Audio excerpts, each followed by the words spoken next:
Selanjutnya kami undang Pak Muktasan untuk menyampaikan materi yang kedua. Saya persilakan, Bapak. Baik, tes. Terima kasih Pak Sondi. Assalamualaikum warahmatullahi wabarakatuh. Waalaikumsalam warahmatullahi wabarakatuh. Oke, saya akan share screen dulu.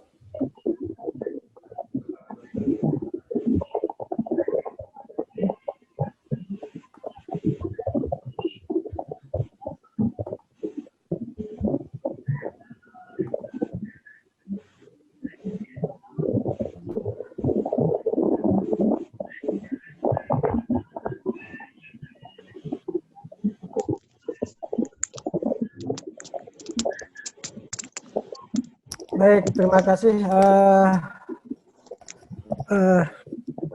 Bapak Ibu yang kami hormati. Jadi saya akan menyampaikan makalah saya berjudul Pendekatan Action Research dalam Pengembangan Masyarakat. Nah, untuk ini saya juga ucapkan terima kasih kepada Pak Haji Sauki yang sudah memperkenalkan saya dengan Flipmas. Kemudian juga kepada Pak Dani sebagai tokoh di Flipmas ini. Memang ini bagian dari kerisauan saya tentang proses-proses yang ada di tingkat universitas, bahwa kegiatan pengabdian pada masyarakat yang kita lakukan selama ini seringkali hanya berujung pada penulisan laporan. Nah, apa yang saya sampaikan pada kesempatan ini itu bagian dari action research yang kami lakukan bersama dengan teman-teman yang ada di beberapa lembaga penelitian. Dan ini merupakan kerjasama kami di Universitas Mataram, LPPM, dengan lembaga-lembaga seperti C4, ICRAF, dan sebagainya. Dan ini kegiatan penelitian ini judulnya Developing and Promoting Market-Based Agroforestry Option in an Integrated Landscape Management for Smallholder Forestry in Indonesia. Nah, kegiatan riset yang kami lakukan, action research yang kami lakukan ini didukung oleh ASIAR Australia. Nah, presentasi saya akan menyampaikan latar belakang kenapa penelitian action research ini kita perlukan, kemudian menyampaikan pengalaman penelitian action research ini yang sudah kami lakukan dalam 4 tahun terakhir ini, dan beberapa pembelajaran yang kita dapatkan. Nah, jadi itu outline presentasi kita. Apa yang terjadi selama ini di dalam hal penelitian dan pengabdian kita, saya melihat bahwa di pengabdian itu lebih kepada manfaat yang dipikirkan untuk dosennya. Jadi kita dalam pengabdian masyarakat kita melakukan berdasarkan kelompok bidang ilmu, kemudian orientasi kita lebih kepada kita memenuhi credit point, ya, tidak pada secara serius memikirkan pemberdayaan masyarakatnya. Kemudian topik pengabdian masyarakat itu kita kembangkan berdasarkan kemauan kita, apa yang belum kita lakukan dan seterusnya. Maka saya katakan bahwa proses penentuan topik kegiatan pengabdian itu lebih kepada proses-proses yang top down. Kita yang menentukan, kemudian kita ke lapangan, kemudian memberikan penyuluhan. Nah, penyuluhan ini pun kita hanya datang sekali dan setelah itu selesai. Nah, dalam konteks pengembangan masyarakat, kita bicara tentang turis pembangunan. Kita datang ke masyarakat itu pada saat enak-enaknya saja, pada saat musim hujan, kemudian suasana suhu dingin, kemudian kita tidak ke tempat-tempat yang kotor. Jadi kita cari suasana yang enak. Maka kita sebut sebagai turis pembangunan, ya, kegiatan pengabdian yang dilakukan seperti itu.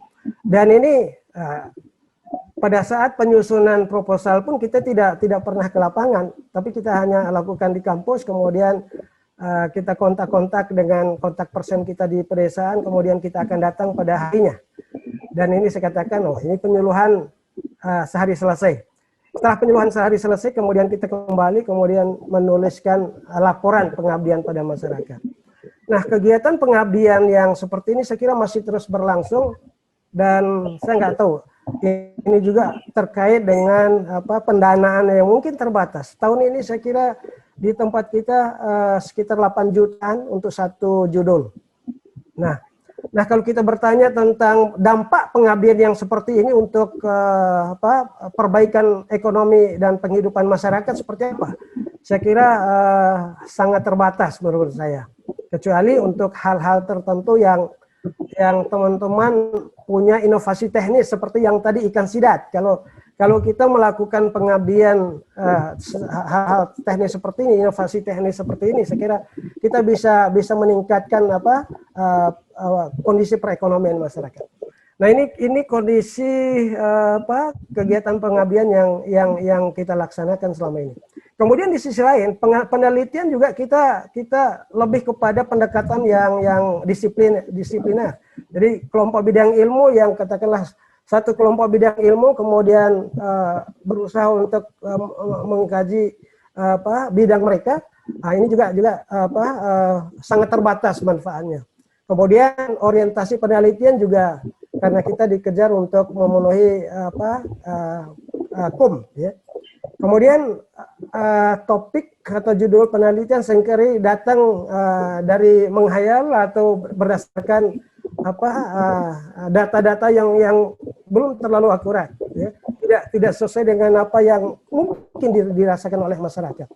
Nah, penelitian yang juga kita lakukan seringkali hanya sebatas survei. Padahal survei ini juga banyak dikritik karena kita hanya datang ke desa, kemudian kita melakukan wawancara, menanyakan sesuatu, kemudian kita kembali, kemudian datanya kita olah, kemudian kita bikin laporan. Nah, walaupun di dalam banyak kegiatan survei kita menyatakan bahwa penelitian ini penting memberi kontribusi terhadap perubahan kebijakan, tapi seringkali tidak ada mekanisme untuk menyampaikan hasil penelitian itu kepada pembuat kebijakan. Nah, sehingga manfaat survei juga relatif terbatas. Nah, kritik terhadap survei juga seringkali survei ini kan prosesnya bisa 1 tahun, kemudian para responden kita tidak mendapatkan hasilnya. Ya. Nah, kemudian yang lain juga ada penelitian dengan eksperimen. Seringkali penelitian ini juga hanya untuk kepentingan yang kita tujukan untuk penulisan laporan, kemudian kita nilai dapatkan kredit point dari itu. Nah, penelitian dengan jenis seperti ini juga dikritik pengaruhnya terhadap peningkatan kondisi sosial ekonomi masyarakat itu sangat terbatas. Nah, oleh karena itu dua kelemahan ini dari kegiatan pengabdian dan kegiatan penelitian, maka kami mencoba ya bersama dengan teman-teman mitra kita melakukan kegiatan yang kita sebut action research. Nah, saya mengangkat pelajaran dari proyek action research yang kami lakukan atas dukungan Asia Australia. Jadi Pusat Penelitian Pertanian Internasional Australia, kita dalam 4 tahun terakhir ini mendapat dukungan dari Australia untuk penelitian di pengembangan agroforestry di 3 lokasi, yaitu di Gunung Kidul, kemudian di Sumbawa, dan di Timur Tengah Selatan. Nah, kami berikan nama proyek ini sebagai proyek kanopi. Jadi kayu, non-kayu, produksi, dan pemasaran terintegrasi. Ini yang judul proyek kami yang kita lakukan dalam 2017 sampai 2021. Nah, apa yang dilakukan oleh kami ini adalah tujuan akhirnya adalah peningkatan kondisi sosial ekonomi dari masyarakat yang ada di 3 lokasi itu melalui peningkatan produksi dan pemasaran hasil hutan kayu dan hasil hutan bukan kayu, ya. Jadi itu tujuan akhirnya. Nah, proyek kanopi ini melibatkan UNRAM, LPPM, kemudian juga melibatkan IKRAF, Pusat Penelitian Agroforestry yang ada di Bogor, kemudian juga melibatkan SIFOR, Pusat Penelitian Kehutanan yang juga ada di Bogor, kemudian juga ada WWF sebagai mitra di Nusa Tenggara, kemudian juga P3 Sekpi, Litbang Kehutanan yang juga ada di Bogor. Inilah tim yang bekerja untuk proyek ini, dan kalau dilihat dari komponen-komponen ini, IKRAF itu memberi perhatian terhadap inovasi-inovasi teknis agroforestry. Jadi yang dilakukan oleh teman-teman IKRAF ini menemukan sistem agroforestry yang cocok untuk katakanlah di Kabupaten Sumbawa, itu untuk daerah hulunya seperti apa, untuk daerah tengahnya seperti apa, kemudian untuk daerah hilirnya. Jadi pola-pola agroforestry. Tugas IKRAF yang komponen satu itu. Yang kedua, peningkatan pendapatan rumah tangga itu melalui perbaikan pemasaran hasil hutan kayu dan hasil hutan bukan kayu. Nah, kebetulan UNRAM punya bagian di komponen yang kedua boleh, ini. setelah tanggal 10, Pak Rono, Mas.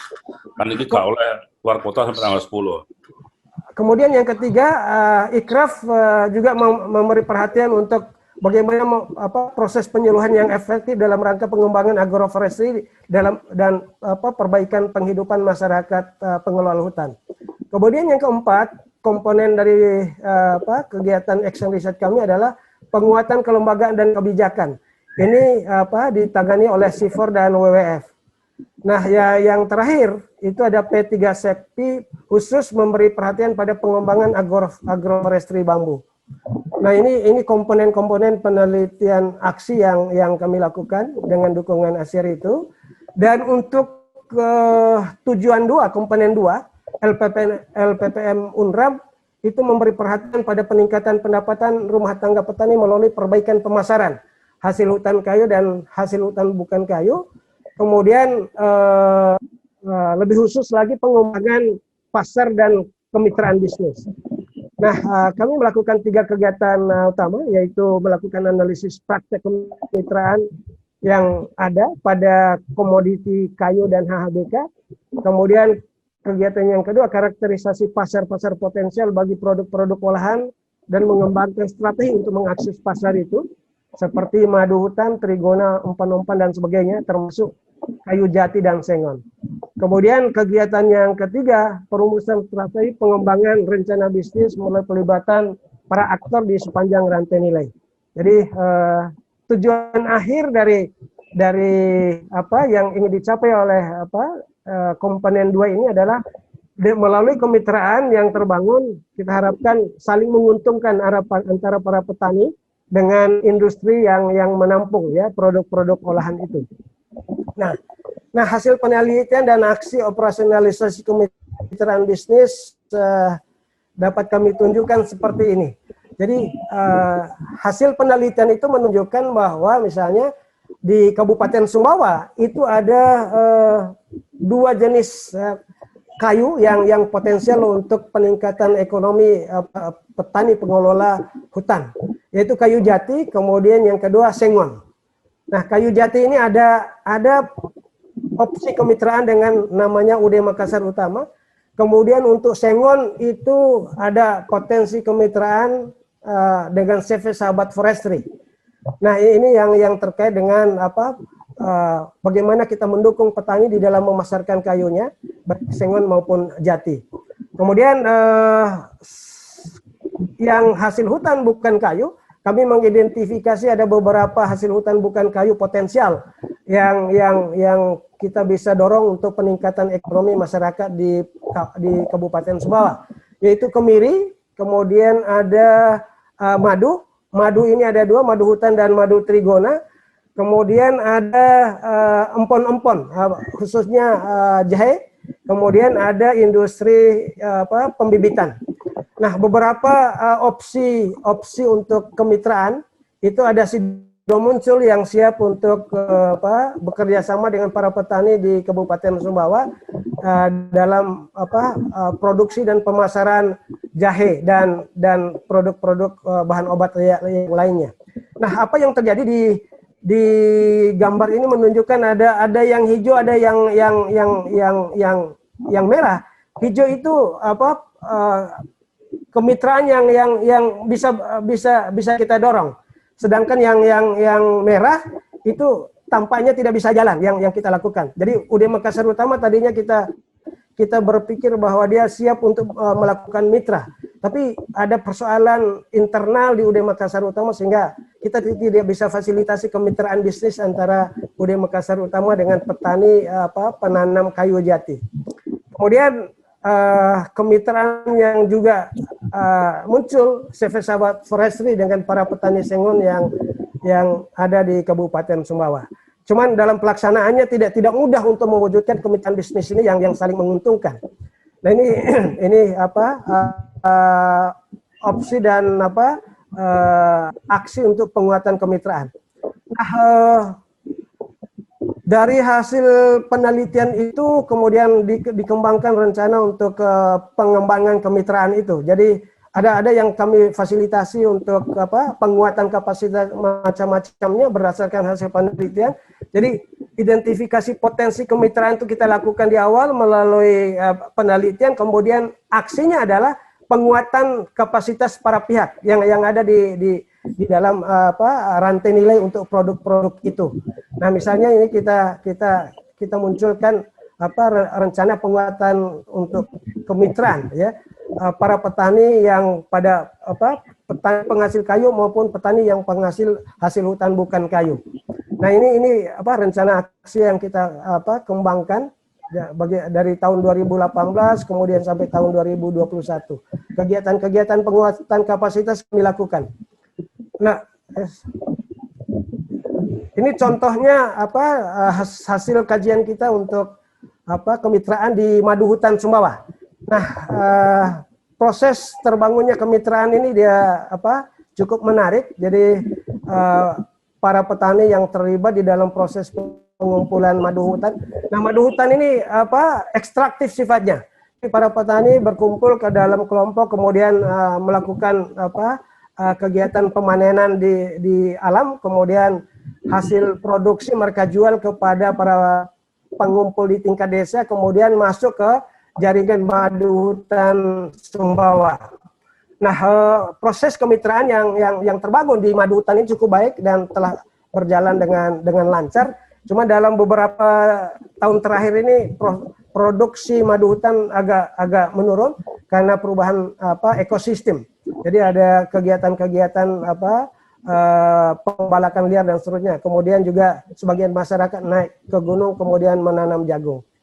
Nah, sistem proses kemitraan yang terjadi antara JMHS Jaringan Madu Hutan Sumbawa dengan para pengumpul madu adalah seperti ini. Jadi informasi pasar disampaikan oleh JMHS kepada koperasi, kemudian kepada atau pengumpul, kemudian kepada petani madu petani pengumpul madu hutan itu. Kemudian standar-standar kualitas juga disampaikan, kemudian bantuan-bantuan teknis. Nah, madu yang sudah memenuhi standar kemudian disampaikan lagi kepada jaringan JMHS dan produk-produk ini kemudian dijual melalui kemitraan yang mereka bangun dengan PT Dianiaga di Jakarta. Nah, kemudian kami juga memfasilitasi terbangunnya jaringan jaringan madu Trigona di Sumbawa. Nah, ini proses yang kami lakukan. Jadi penguatan kapasitas para petani pembudidaya madu Trigona, kemudian kami juga mengidentifikasi lokasi-lokasi potensial untuk pengembangan Trigona ini. Nah, aksi-aksi ini saya kira tidak mungkin untuk kita lakukan kalau kita hanya menggunakan pendekatan konvensional di pengabdian masyarakat. Nah, bahkan kami mencoba memfasilitasi para budidaya Trigona ini dengan katakanlah industri propolis yang ada di Bogor. Jadi saya kira kalau teman-teman tahu dengan Pak Seven Nutrima Sehat Alami yang dibina oleh Pak Dr. Mahani dari Unpad itu, kami juga sudah sampai ke sana.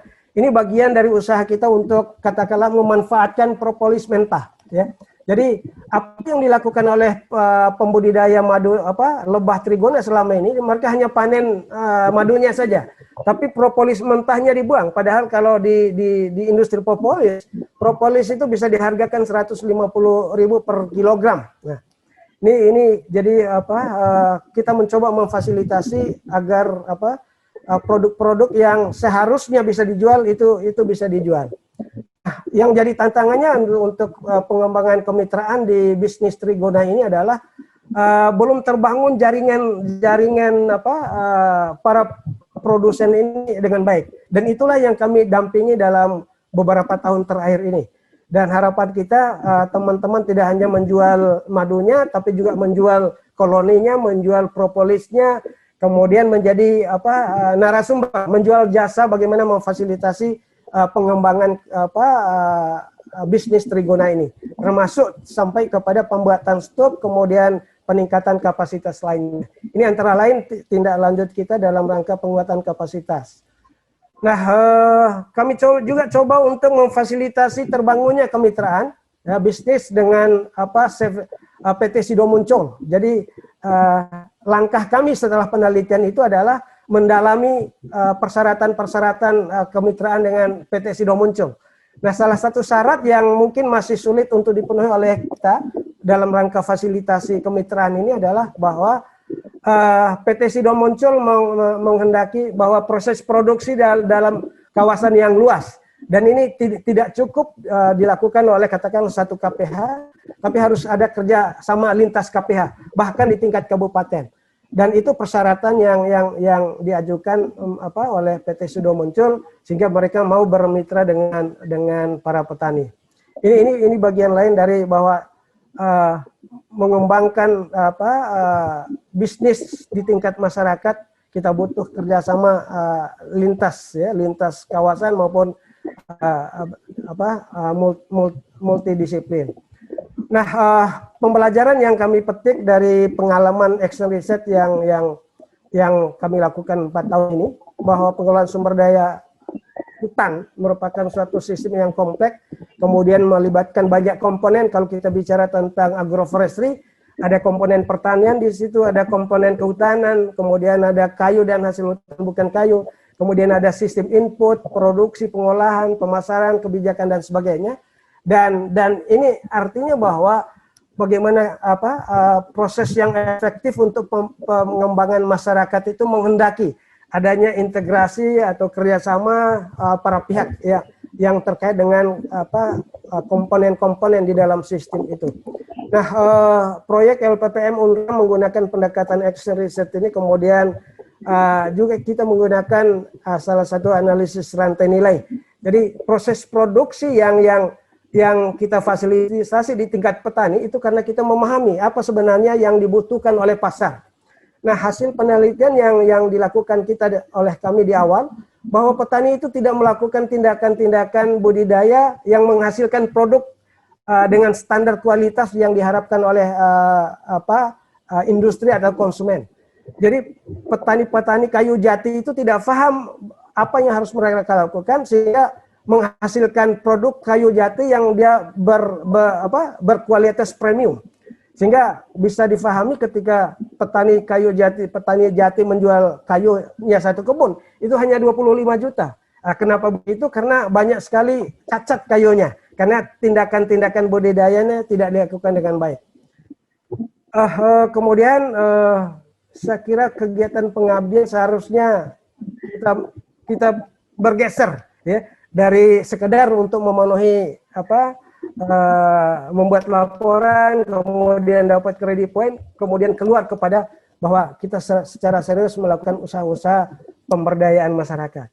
Kemudian sesuai dengan kompleksitas sistem sosial, maka pengabdian seharusnya memperhatikan semua komponen itu. Apakah input, proses produksi output, kemudian apakah pemasaran, kebijakan, dan seterusnya.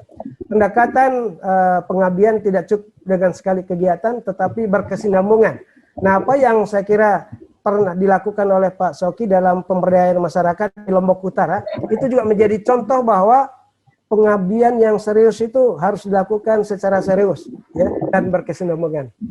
Nah, saya kira itu jadi ini ucapan terima kasih kepada Asyar dan para mitra kami yang bekerja sama dalam rangka peningkatan ekonomi masyarakat melalui pendekatan action research. Saya kira itu, terima kasih. Assalamualaikum warahmatullahi wabarakatuh. Waalaikumsalam. Terima kasih Pak Muktasam.